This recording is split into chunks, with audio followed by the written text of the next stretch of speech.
সরকারি প্রকল্পগুলো নির্ধারিত সময়ে শেষ না হওয়া এবং ব্যয় বৃদ্ধির কারণ অনুসন্ধানের নির্দেশ দিয়েছেন প্রধানমন্ত্রী শেখ হাসিনা। এনইসি সম্মেলন কক্ষে জাতীয় অর্থনৈতিক পরিষদের নির্বাহী কমিটি একনেক বৈঠক শেষে তথ্য জানান পরিকল্পনা কমিশনের সদস্য ডক্টর শামসুল আলম। এদিন ৩৫০০ কোটি টাকার নতুন দুটি এবং সংশোধিত দুটি প্রকল্পের অনুমোদন দেওয়া হয়। বাকিটা জানাচ্ছেন মেহেদী হাসান। শেরেবাংলা নগরের এনইসি সম্মেলন কক্ষে জাতীয় অর্থনৈতিক পরিষদের নির্বাহী কমিটি একনেক বৈঠক। এতে গণভবন থেকে ভার্চুয়ালি যোগ দেন একনেক সভাপতি প্রধানমন্ত্রী শেখ হাসিনা। এদিন কৃষি তথ্য সার্ভিস আধুনিকায়ন ও ডিজিটাল কৃষি তথ্য ও যোগাযোগ শক্তিশালীকরণ প্রকল্প উত্থাপন করা হয়। প্রকল্পটির মেয়াদ ২০২০ সালের জুন থেকে বাড়িয়ে ২০২২ সালের জুন এবং ৪১ কোটি টাকা ব্যয় বাড়িয়ে সংশোধিত প্রকল্পটির অনুমোদন দেওয়া হয়।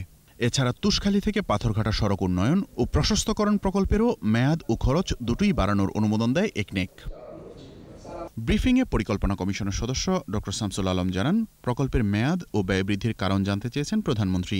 আবার রিভাইজ, আবার টাকা বাড়ানো, এই ধরনের বন্ধ করুন।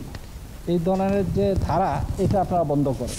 প্রকল্প যে সময় নেবেন সেই সময় প্রকল্প শেষ হওয়া উচিত। তো এটা আপনারা গিয়ে পর্যালোচনা করুন, প্রকল্প পরিচালকদের ডাকুন, সকল প্রকল্পগুলো যথাসময়ে যাতে শেষ হয় সেই ব্যবস্থা নিন এবং কেন বিলম্ব হচ্ছে সেটা কারণ অনুসন্ধান করুন। এদিন ২,২৪২ কোটি টাকা ব্যয়ে পঞ্চবটি হতে মুক্তারপুর সেতু পর্যন্ত সড়ক প্রশস্তকরণ ও এলিভেটেড এক্সপ্রেসওয়ে নির্মাণ প্রকল্প উত্থাপন করা হলে প্রধানমন্ত্রী এর নাম পরিবর্তনের নির্দেশ দেন। এলিভেটেড এক্সপ্রেস না, বাংলার নাম রাখুন। নিচে গাড়ি চলাচল করবে, উপরে করবে, কাজে দোতলা রাস্তা হবে। বৈঠকে ১,৫৭৫ কোটি টাকা ব্যয়ে ময়মনসিংহ শহরের সড়ক ও ড্রেনেজ নেটওয়ার্ক উন্নয়নের একটি প্রকল্প অনুমোদন দেয় একনেক। মেহেদী হাসান, ২১ টেলিভিশন, ঢাকা।